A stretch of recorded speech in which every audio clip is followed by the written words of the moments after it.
here to this evening lecture.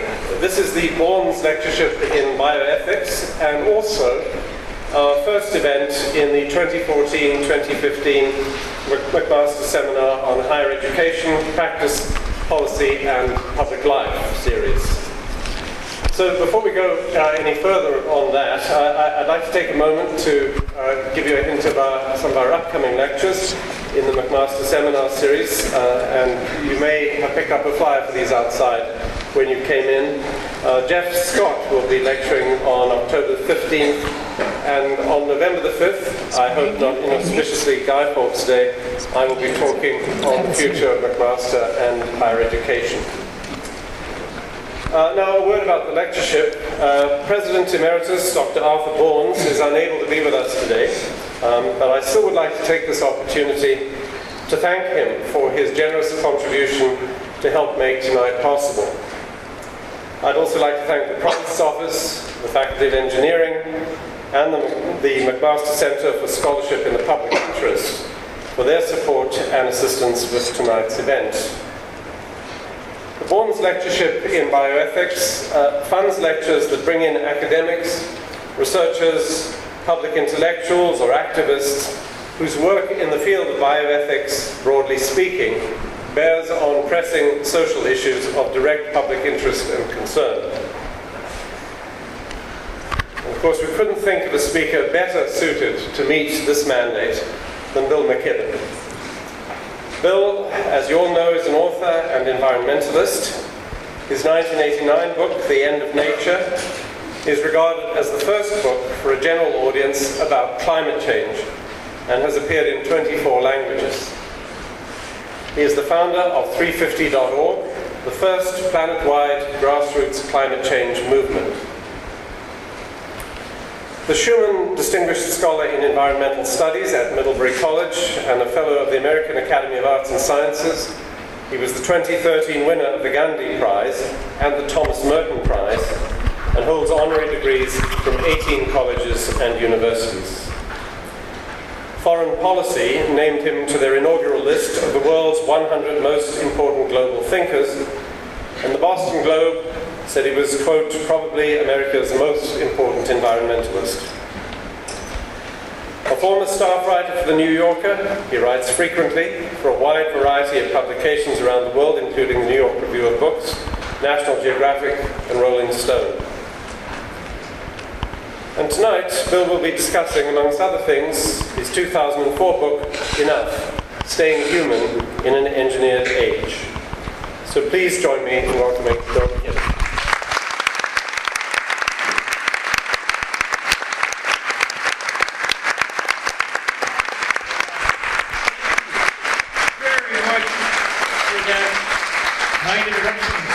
Thank you all for being here. I confess these days when I come to Canada, I always worry a tiny bit whether or not they're going to let me across the border. A couple of years ago, your foreign minister, Mr. Oliver, gave a couple of speeches about how foreign radicals were causing trouble for the tar sands in Alberta. And since I was sort of the person who started the large civil disobedience action and stuff, I had a feeling he might kind of have meant me. Which in another way always kind of tickled me. Because, you know, I spent my elementary school years in Toronto. My father was a Canadian correspondent for that radical rag Business Week magazine, and we lived in Leaside, and I went to, my formative years were spent at Northleigh Public School, where, as an enterprising reporter found out in a story he wrote about a year ago, 1 year ahead of me at Northleigh Public School, was one Stephen Harper. Oh my goodness. So, I don't know what it says about nature versus nurture or whatever, but my foreign radicalism I really came by honestly in the schools of Toronto. We'll talk about climate change and things in a moment, and I'll maybe even show you a few pictures from the remarkable march in New York City of 8 or 9 days ago. But I'm actually really grateful for the chance to speak a little more broadly tonight and to think about some of these questions in a sort of slightly broader context, at least for a minute. It's true that that book, The End of Nature, in 1989, came out 25 years ago this month, was the first book about global warming, and so some part of it was kind of reporting about what the scientists were finding out, but the other half of it was a kind of, essay, a sort of lay philosophy, or lay theology almost, a consideration of what it meant to live in a world where all of a sudden human beings were changing everything. When we'd gone from being what humans had always been, a small presence in the face of a large planet, to just the opposite. This has come to be a more commonplace idea in recent years. Scientists, beginning about 10 years later, began to speak quite regularly about the Anthropocene, about the idea that we had left behind the Holocene, the geologic period of the last 10,000 years that coincided, not coincidentally, with the rise of civilization, a period of benign climatic stability that we're now leaving behind for a world made by man in many ways. We tend to focus on the practical and utilitarian consequences of that change, and rightly so. There's much to be afraid of, from rising sea level and spreading disease and so on and so forth. But truthfully, the emotion that motivated that book in the first place was less fear than sadness, and a sense that there were enormous losses that came in a world where human beings were absolutely everywhere at absolutely every moment. I've lived most of my life out in the deep woods, in the wilderness. I was just talking with someone in the hall about our shared love for the Adirondacks, where I spent most of my adulthood.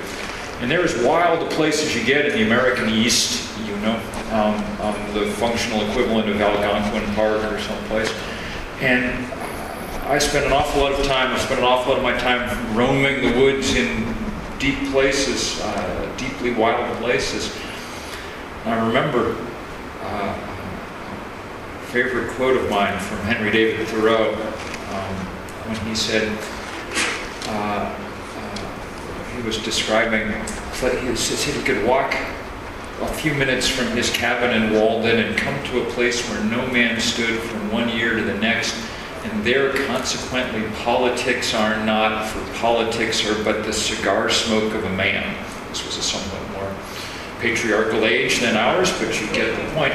I mean, I can walk places from my house where I don't think any human beings have ever been except me. But if those places, if their seasons, if their flora, if their fauna are changing as a result of our habits and our economies and our lifestyles, then the idea that they're wild is called deeply into question. And that idea of our sudden increase in power and presence haunts me in a lot of ways. I think it's very much a recent development. The first intimation of it came in the mid-20th century when we figured out how to split the atom. And it was Oppenheimer there watching the initial explosion at Alamogordo, who quoted from the Gita, from the Hindu scriptures, and said, "We are become as gods, destroyers of worlds." That idea that all of a sudden we had reached deity size was very powerful. And because we could imagine, we had a few examples too at Hiroshima and Nagasaki, because we could imagine what those huge mushroom cloud explosions would look like, because we could feel them visually. So far, knock on wood, it has been possible for us not to go down that particular path, to shrink ourselves a little, at least in the in that realm. The trouble is, it's been harder for us to imagine that the explosion of a billion pistons in a billion cylinders every minute of every hour on Earth could be producing change on the same scale, and yet, of course, it is. We estimate, in fact, that the extra heat trapped by the carbon that we've poured into the atmosphere as we've burned coal and gas and oil, the extra heat is the daily equivalent heat in heat terms of about 400,000 Hiroshima-sized bombs. That's been enough over the past few decades to melt most of the sea ice in the summer Arctic. It's enough carbon that the ocean is 30% more acidic than it was 40 years ago. We learned this week that the melt of ice in the Antarctic has proceeded far enough that it's now causing measurable changes in the Earth's gravitational field as small but telling shifts. The drought in California is so unprecedented and so severe that we learned last week that we've managed to evaporate about 63 trillion gallons of water, and that's been enough, the weight off the crust, to allow the Sierra Nevada to jump about ½ an inch last year. The scale on which we're working is astonishing in its size. And at the same moment, of course, we're working on the smallest of scales too. That book, Enough, from 2004, was about the biology at the other end of things, and not the macroscopic scale, but the microscopic, and our increasing ability to at least consider the most fundamental changes in who we are as individuals. Spent a lot of time with the scientists at places like Princeton, who are convinced that as we move further down into our ability to manipulate genes, we will soon reach the point where we can choose for and alter traits in our offspring, including traits of psychological and intellectual traits, not just physical ones. A power, again, that we could not have imagined except in fiction only a few years ago. And let me add, by the way, that the best imaginer in fiction of all of that is your fellow Ontarian and my old friend Margaret Atwood, whose work is, as often the case, incredibly prophetic about all these issues. I think of almost, well, oddly, it's women from this part of the world who are doing the best job of figuring a lot of this out. The other book you should definitely pick up is Naomi Klein's powerful new book on climate, This Changes Everything, which we helped launch in New York 2 weeks ago. At any rate, that power at the smallest scale to change who we are raises the same kind of questions. When you have perfectly plausible biologists saying that within a generation they'll be able to tinker with genes now as we can map where in the human brain different impulses are located, that they'll be able to influence, say, the piety of human beings in future generations. We enter another of these realms where suddenly our meaning, our sense of who we are shifts dramatically. Our stature, our ability to intervene at the largest level, the whole planet level, and at the smallest level, at the cellular level, is completely unprecedented. One of them is conscious, and indeed, there's lots of people working hard to make it happen in genetic engineering labs around the world. The other is inadvertent. There are very few people who think altering the planet's climate is a good idea, although there are a great many people who are willing to let it happen as opposed to taking the action we need to prevent it. But both of them raise the same deep questions about whether or not we can rein ourselves in any kind of useful way. If you think about the particular attributes of human beings, the things that make us distinctive, in the same way that birds have flight, say, it seems to me that the thing that makes human beings singular is that we're the animal that can decide not to do something that we're capable of doing. The animal that could decide to restrain itself. And if you think about it a little further, really that's the part of us that our religious traditions and ethical traditions, at least as far back as the Buddha, have tried to kind of elevate and magnify.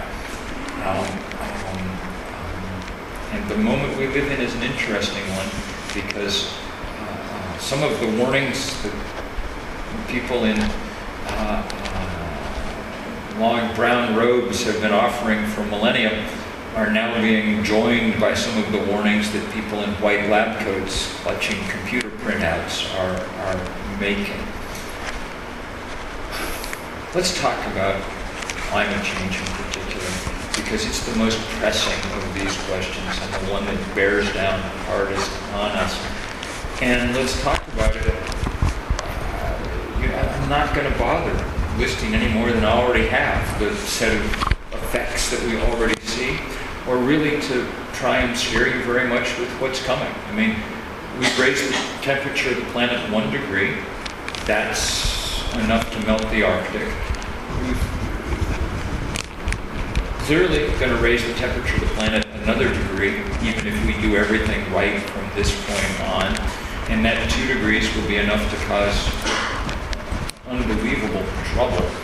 The increase in trouble will not be linear, it will be exponential as we move further up this curve. But we're on a track at the moment, if we follow the policies laid out by our governments around the world, to raise the temperature between 4 and 5 degrees in the course of this century. And if we do that, we almost certainly can't have civilizations like the ones that we're used to. Agronomists make it clear that from this point on, every increase of a degree in global average temperature should be expected to cut grain yields about 10%, even before you factor in drought and flood. Simply the taking our main cereal crops outside the temperature range to which they're adapted. And so try to imagine a world that's 2 or 3 degrees warmer with 20 or 30% fewer calories on it, and then try to figure out how that's going to work for peace, for public health, for the rights of women, for any of the things that we care about on this planet. It won't. It will be predictable and sad and horrible chaos punctuated by occasional and maybe not so occasional emergencies of the kind that we grow more used to now as storms increase in their power, as droughts and floods become more common. This is the biggest thing humans have ever done. I'm not going to talk anymore about what's going to happen. The only thing I want to talk about is what we might still be able to do about it and how we might do it. And I want to say at the outset that none of it's easy. And you have a sense of how difficult and plagued and vexed a question it is living here in Canada. Because Canada's become, I can't think of any polite way to say it, one of the rogue nations on this planet in this regard. Your inability to rein in the appetite for the wealth that lies beneath the tar sands of Alberta is made it impossible for Canada to meet even the very meager and modest targets it set for doing anything about climate change, and will continue to do so. There's simply no way to have both those things. You can't have access to the wealth that lies there and cut emissions in meaningful ways to stave off climate change. They're completely impossible. Those tar sands are one of the 6 or 7 great pools of carbon on the planet that simply has to stay underground were one to do anything about climate change. And yet they are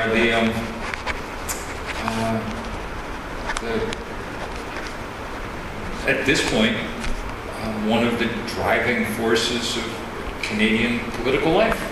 The Canadian, I can tell you from around the world, that the Canadian diplomatic corps is largely engaged now in selling tar sands and the idea of them to the rest of the world. You've seen how the desire to get at those tar sands has been enough to cause Ottawa to try and overrule every bit of progressive environmental legislation that this country spent several decades building up.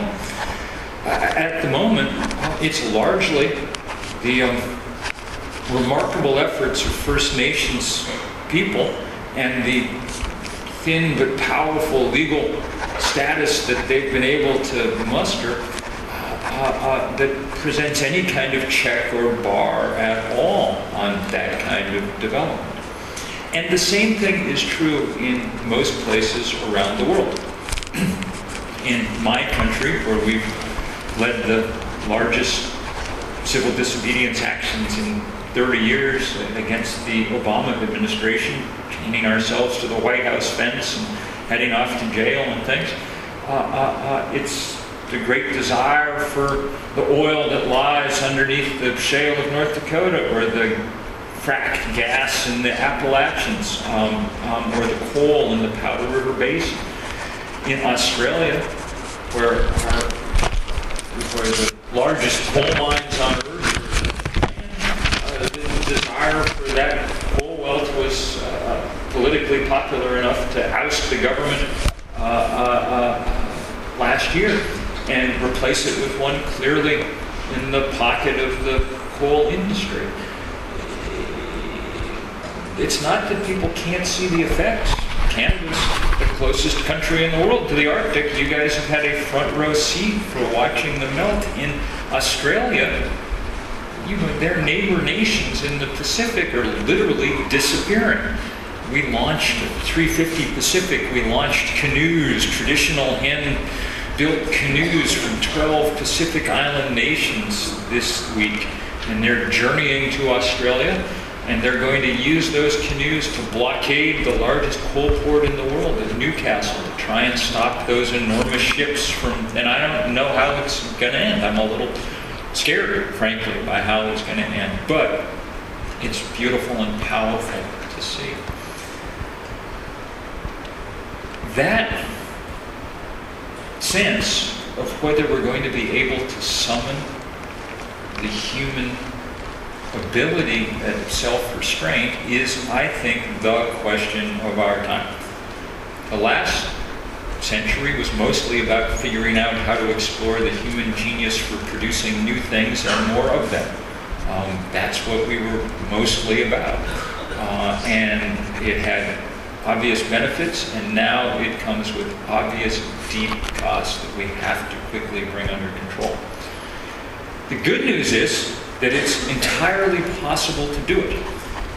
We didn't know that 25 years ago. We didn't really know what we were going to do if we weren't burning coal and gas and oil. Solar energy was still we talked about it a lot, but with our fingers crossed, because it wasn't really ready for prime time yet. But that's changed.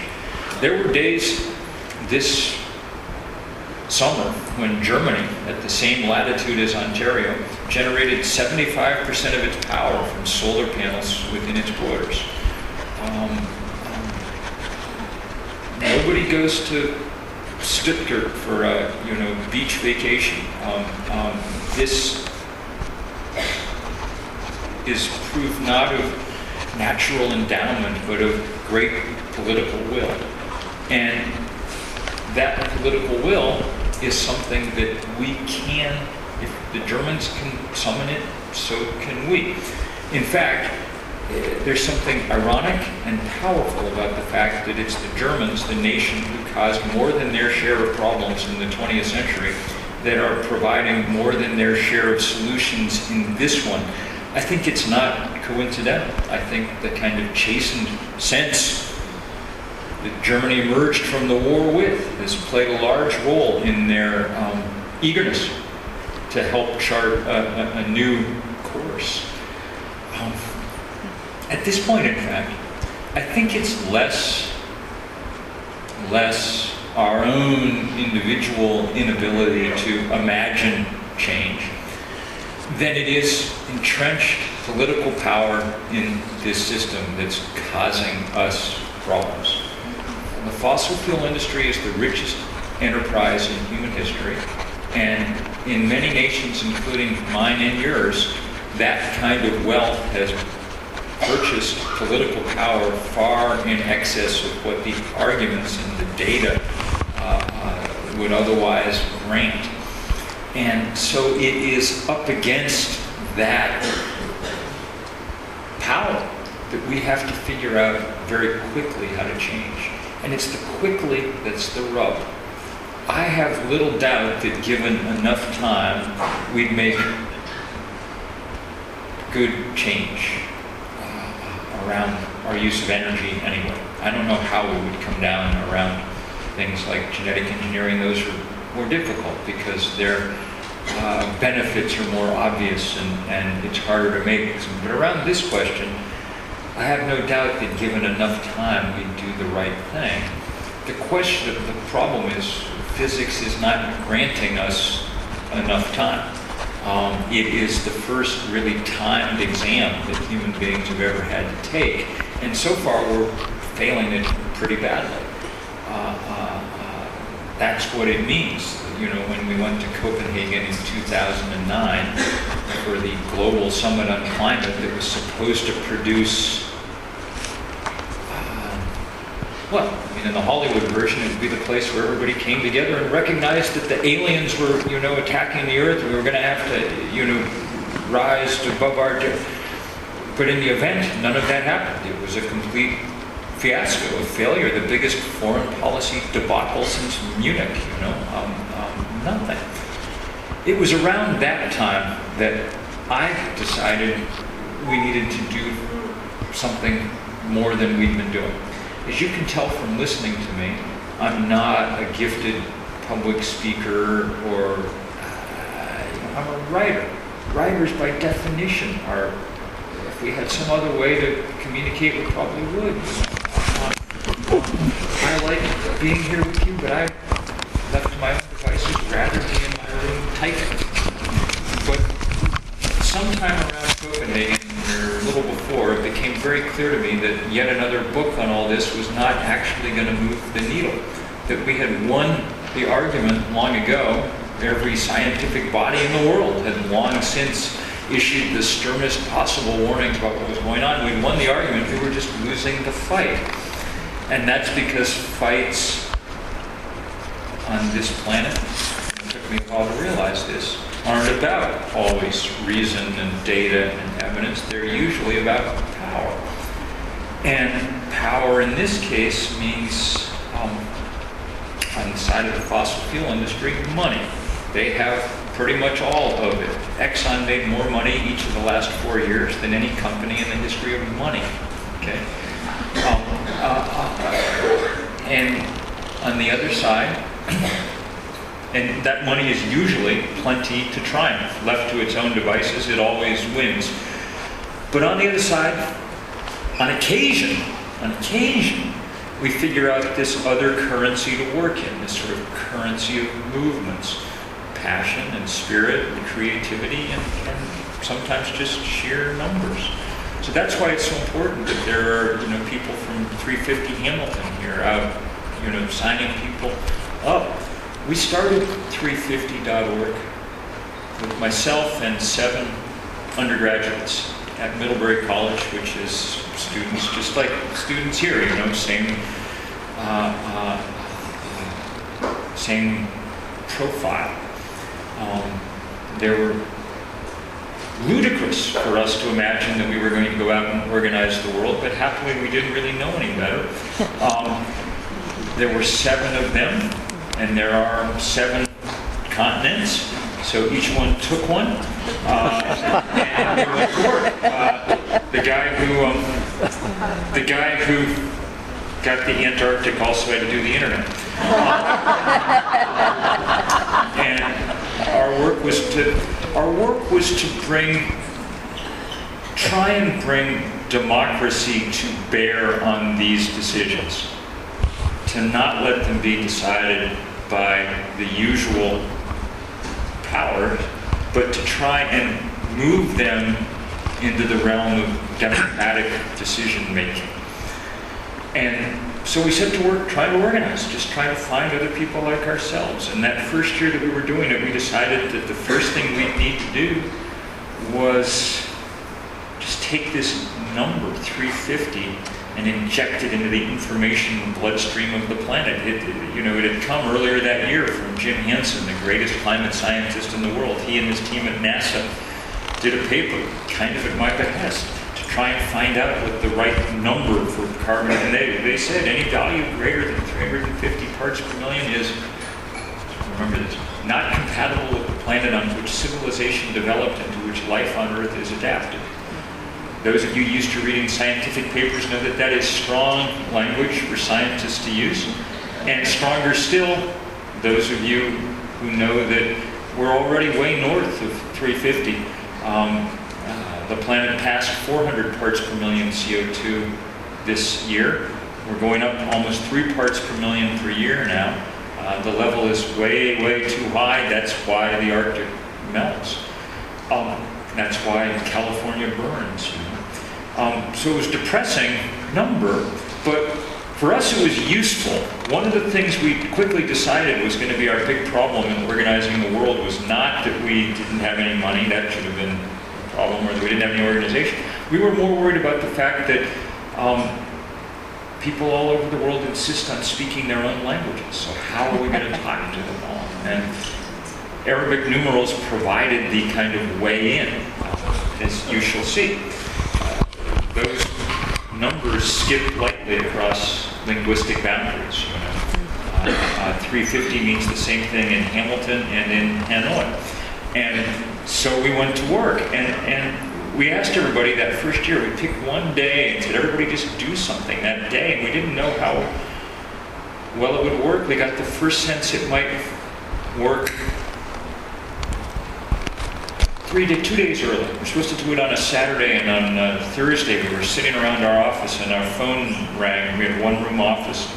8 of us were there at work on our laptops and things, and the phone rang, and it was our leader in Ethiopia, who was a volunteer like all of us, who was a she like many of us, and who was 17 like a lot of us. She was in tears. She said, the government took away our permit for Saturday, so we're doing this today before they can stop us. That wasn't why she was crying. No, that was brave. She just kept saying, we wanted to do this the same day as everybody else. We wanted to be part of the whole big thing. We didn't want to, we're really sorry, and we have, 15,000 young people right now out in the street. Chanting 350. So I was like, well, it's okay, don't worry about the date. And after that, it was really remarkable. Something she said on that satellite phone call really stuck with me, made me understand something that I hadn't quite understood before. I've come to think that it's not people's lack of understanding about climate change that's the problem here. I think most people not only understand it, they have a deep dread someplace deep down about it. I think the problem is that it seems so large and we seem so small in comparison that our individual efforts seem useless, and therefore we almost have to kind of push it back down inside. That's why we were smart to be trying to do everything at the same time so that people can feel part of something large. And as those pictures rolled in for the next 24, 48 hours, it was pretty remarkable. There were 5,200, those are U.S. troops in Afghanistan. They made it 350 out of sandbags, and they sent us a note saying we're parking our Humvee for the weekend in Washington. As those pictures rolled in from around the world, it was beautiful to see. There were 5,200 demonstrations in 181 countries. CNN said it was the most widespread day of political activity in the planet's history. And one of the things that really hit me, and I show you these pictures mostly so those of you who work on this see who your brothers and sisters are. One of the things I'd always been told was that environmentalism was something that rich white people did, and that if you worried where your next meal was coming from, you wouldn't be an environmentalist. It just turned out to be complete nonsense. It took an hour of looking at these pictures flow in, sometimes 20 and 30 a minute, to realize that most of the people we were working with were poor and black and brown and Asian and young, because that's what most of the world is made up of, you know. And oddly enough, they're just as concerned about the future as anybody else, maybe more so, because the future pushes down hard. That's dugout canoes someplace in the Congo River above Kinshasa, basically the place that Conrad, in his Eurocentric way, identified as the heart of darkness on our planet, okay? And they're poor, they don't have a digital camera that tried to develop it in someone's home darkroom. It doesn't come out so well, so they wrote in what their sign said, you know? But man, oh man, it was good to see them and everyone around the world bringing their creativity and power and wit to bear on this day. First time that the religious community got involved in this in a huge way. That's the head of Muslim South Africa, the kind of leader of indigenous traditions behind them. Desmond Tutu's successor is Anglican Archbishop at the head of a huge multi-faith march in Cape Town. There's our North America's most influential evangelical college. I'd been to Bethlehem, to the Middle East, to do some organizing. Obviously a hard place to work because there's a lot of military barriers and things in the way, but the Dead Sea is shrinking very rapidly, so the Jordanians said, well, we'll take care of the 3 on our beach. The Palestinians said, we'll make the 5 in Palestine. The Israelis made the big 0 on their beach. It was a very beautiful day. Across China, 300 demonstrations. Brave people, not an easy thing to do in China. One of them did get busted up by the police, but you know, getting the message out, and a message that's being heard. China now leads the world in the installation of renewable energy, leads it by a large measure. Those are our brothers and sisters in the Maldive Islands. That's the Student Government Association. They're holding their meeting in the lagoon to demonstrate their basic problem. The Maldives is paradise. It's about 1,200 islands stretching over 1,000 miles across the equator in the Indian Ocean. All palm trees and white sand. People have lived there for 5,000 years continuously.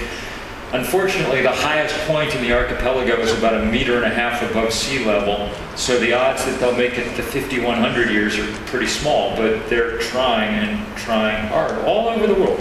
I mean, this was the lead story on Google News, and I think because the people involved didn't look the way that editors thought, you know, environmentalists were supposed to. Everybody in that 0 in Yemen, which is a tough place, they're all women in full black burqa.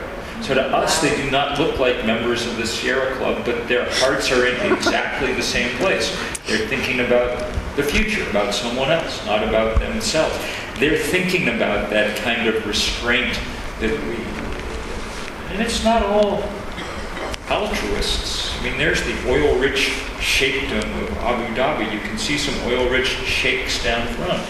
But instead of just doubling down over and over again like Canada or America's oil-rich sheikhs, these guys, I mean, that's the edge of the largest solar array on planet Earth behind them. You know? These guys are planning to stay rich no matter what. You know? And in this context, that's... There were 300 or 400 pictures that ended up in a file marked 350 adorable. And they were very adorable, and they were also hard to look at. You know, the eyes of that girl in the middle there just slay me every time. I see it. Those girls are going to be refugees in their lifetime. And not for anything they've done, for stuff that we've done. You know, we keep on organizing like this. We've organized 20,000 rallies in every country on earth except North Korea. It's really fun, it's really powerful. It's education of the best sort, and it's really helping. And I wish that's all we had to do, and we had all the time in the world to do it, and we'd eventually get there, you know. We do it every way we can think of. We use art. There's 3,000 people in blue raincoats on Brighton Beach forming an image of King Canute trying to hold back the rising seas, for those of you who remember your classical education there. We did these art days that were so big, so many people, so many bodies, that we needed satellites to get a picture of them. This was my favorite. It's one of the now dry riverbeds in the US Southwest. When the satellite came over, 2,000 or 3,000 people just pushed blue blankets up overhead to kind of bring the river back to life for a minute. It was very moving. So I wish that's all we had to do. We could just keep doing it over and over again. Unfortunately, we don't have time for education alone, and we move on to confrontation in certain ways. It was our First Nations friends from Canada, leaders like Clayton Thomas Muller and others that kind of sounded the alarm on what was going on up in the tar sands.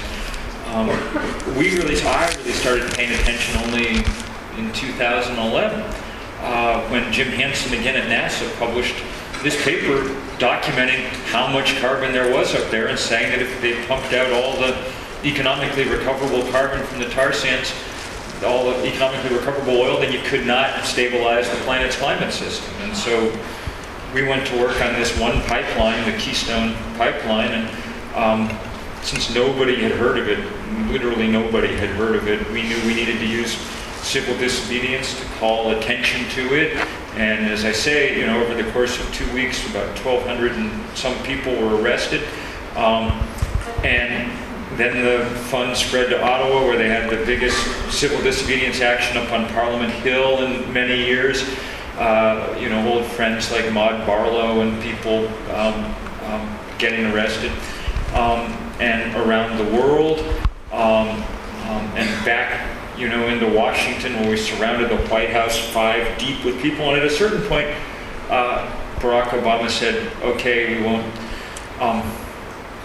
we're going to delay the decision. He said, we'll delay it past the election in 2012. Not the bravest thing in the whole world, but bravery is not really what we deeply expect out of our political class always. And he did delay it, and he's kept delaying it. He's now delaying it past the next election. So it's not as good as, from our point of view, rejecting it, but it is keeping 900,000 barrels of oil a day in the ground that would otherwise have gotten out. More to the point, it's wreaking havoc with the financing plans of the tar sands world. Just this past week, Statoil, the big Norwegian oil company, announced an indefinite delay in their plan to open up a new tar sands mine on the grounds, as they said, that they couldn't be guaranteed pipeline access. That project alone would have produced enough carbon over its lifetime to be the equivalent of 164 million cars and trucks on the road. So, in my estimation, well worth going to jail for a few nights for. We don't know how we may well lose this fight, but I think one of the things it's demonstrated is that there will be, for the first time, fights about every project of this kind. Big battles like those ones over the Australian coal mines. Yesterday, people were arrested blockading 9 coal mine sites in Australia. In the U.S. West Coast, fights over new ports to ship coal off to Asia. In the U.S. East Coast, big fights over plans for shipping ports to ship natural gas, fracked gas, out of the Appalachians over to Europe. There was a story in one of the trade journals, Pipeline News, I think, last year, and the executive of someplace, TransCanada maybe, said, we're never going to be allowed to build a pipeline in peace again. And I think that that's right, and I think it's appropriate. And I'm especially glad to see the rise of this fight to stop this Energy of East pipeline across this part of the world. blocked from going across America for the moment, and blocked by the good people of BC and by First Nations people from building the Northern Gateway pipeline. Everybody's placing their bets on running it through Quebec and Ontario and into the Maritimes. There's a real rising resistance to it, and that's a good and powerful thing. Not because people have some vindictive desire to keep, the oil companies from making money or people from working in the oil patch or whatever it is, because physics doesn't allow it. We're used to political questions that are debates between different groups of human beings. And the correct outcome in most debates like that is compromise. It's meeting in the middle. You take some, I take some, and we get sort of where we need to go. That's how human beings work best. Our problem in this case is that the dispute that's underway is between human beings on the one hand and physics on the other. And physics is a very poor negotiator. It doesn't compromise. It just does what it's going to do with the carbon that's in the atmosphere. And that's why it's so pressing. And that's why it's so good. I can show you pictures all day. These are places that are suffering the effects of climate change. Some of them are more serious than others. These, by the way, are the pictures from the boreal forest in Siberia, where forest fires are now occurring 3, 4, 5 degrees of latitude north of where they've ever occurred before. You guys probably saw the pictures from the record fire year in the Northwest Territories this year. Truly apocalyptic-looking images coming out of the country around Yellowknife. What you may not have seen are the pictures from a couple of weeks ago of the black snow on the great ice sheets of Greenland, where that soot is accumulating. And as it accumulates, of course, it causes the melt to happen much, much faster in a kind of vicious circle that drives. It's typical of what's going on. These are people who are leaving their homes in Micronesia. That top red balloon, by the way, is where the water level of the Dead Sea was a few decades ago. We do a lot of work in India, so we get a lot of pictures like this. This one just came with a note that said, there is no water behind our dam anymore. These people are at the opposite problem. They're in that zone in Pakistan where in 2010 they had the biggest flood really since Noah. 25% of the country was underwater. 20 million people had to flee their homes. They're in a slightly smaller version of the same situation at the moment. Huge flooding across Kashmir and northern Pakistan. Four of the last 5 years, there have been the 4 biggest floods in Pakistani history, as we begin to see these just epic rainfalls that can only happen on a warmer world where there's more water vapor in the atmosphere. This is my home state of Vermont, still recovering from Hurricane Irene in 2011.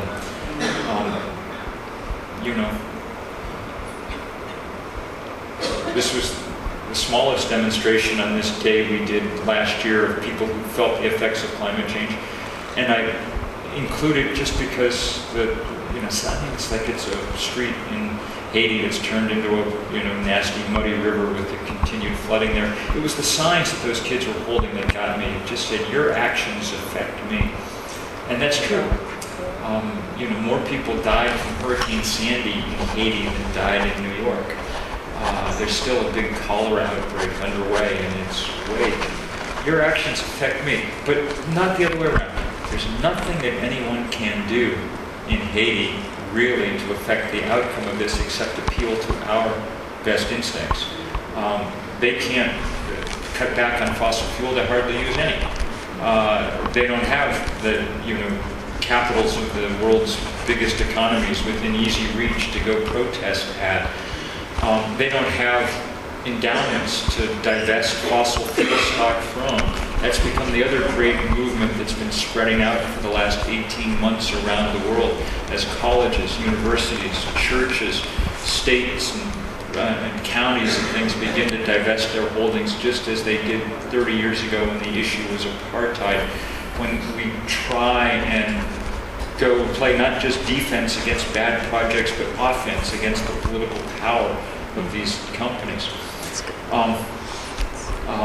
That's why it's good that people here at McMaster are thinking about this place joining the many other colleges and universities that have divested their fossil fuel stock. It's why it was very good news this past summer when the World Council of Churches, representing 580 million Christians, divested their stock. It's why it was great news 1 week ago Sunday when the Rockefeller family announced that this was the greatest fossil fuel fortune there ever was.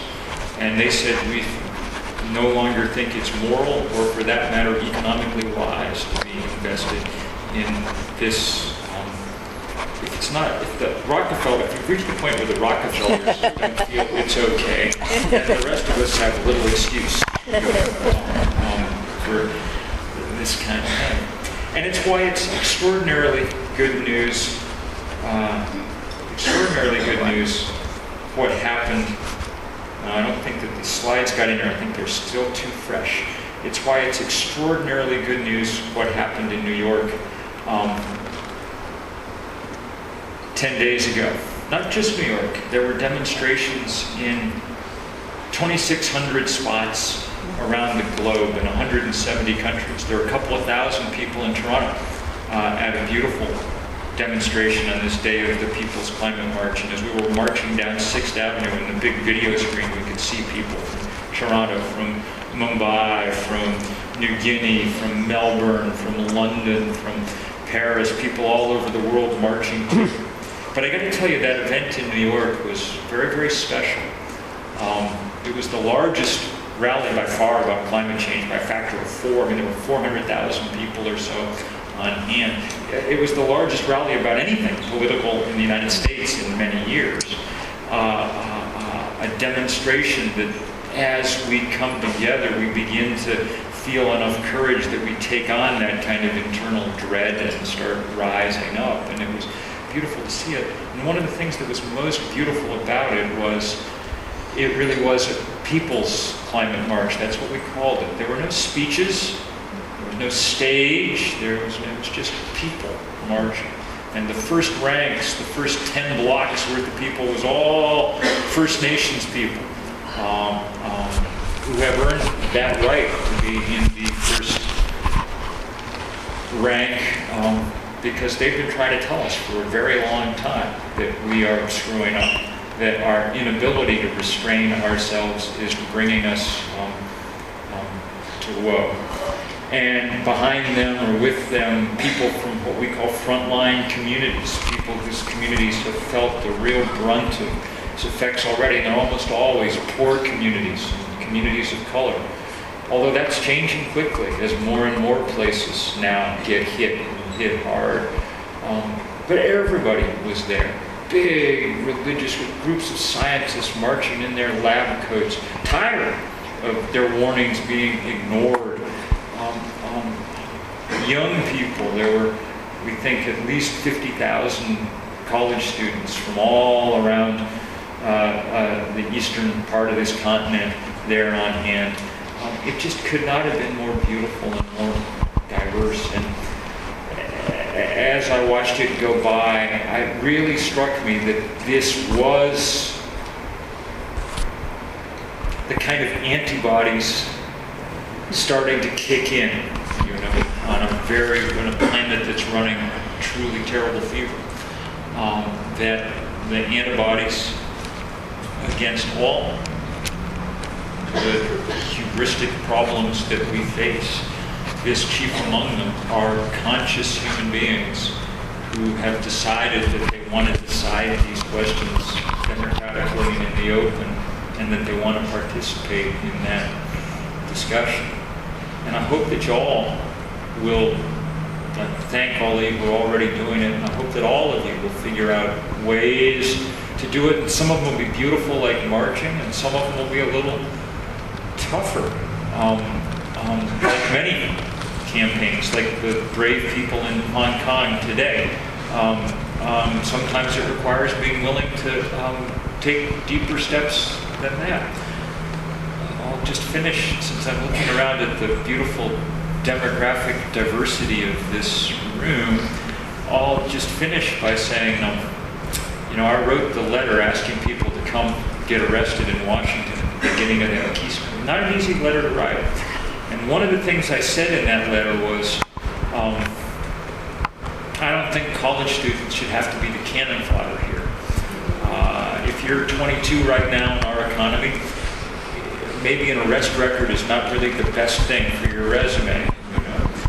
One of the few unmixed blessings of growing older is, past a certain point, what the hell are they going to do to you? And so it was with great pleasure that I watched a lot of people with hairlines like mine. We did not ask people, how old are you? Because that would be rude, but we did, cleverly I think, say who was president when you were born. The two biggest cohorts were from the FDR and the Truman administrations. Now, my Canadian, it's sort of like from the, like the Diefenbaker era or something. On the last day, there was a guy arrested who had a sign around his neck that said, World War II vet, handle with care. He was so old that he'd been born in the Warren Harding administration, which I'd forgotten that there even was a Warren Harding administration.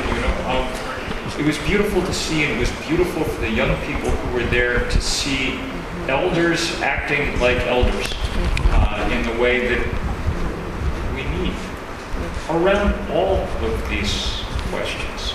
Because we could go back, I've rambled on too long, but we could go back and have many of the same discussions about the changes we're making at the smallest cellular levels too, and about whether they're as wise as we think they are. It requires the same kind of concentrated thought and the same kind of democratic deliberation that we should be applying also to energy around those things. We have, in the end, the right to screw up. And it's quite possible that we will screw up. I cannot guarantee you in this climate fight or any other that we will win. We've waited a very long time to get started. But I can guarantee you that there's going to be a fight, that there are enough people around the world who are willing to act to make sure that there is a real debate about these things. And that's, at the very least, the thing that we should ask for. Not to do things of this momentous stature in the dark with our eyes half closed, or maybe even squeezing our eyes shut so we don't have to see it. We should do it out in the open and just see whether that human ability, that self-restraint, won't be enough to kind of seize the day. In a certain way, here I will end. This is all a sort of test of whether the big brain turned out to be a good idea or not. It can definitely get us in a lot of trouble. The question is whether it's attached, I guess, to a big enough heart to get us out of some of that trouble too. And that's what we will find out over the next few years. And the way we'll find out is by finding out what percentage of us are really willing to take a stand and go to work. So thanks to all of you, and I look forward to standing shoulder to shoulder with you and working. Thank you.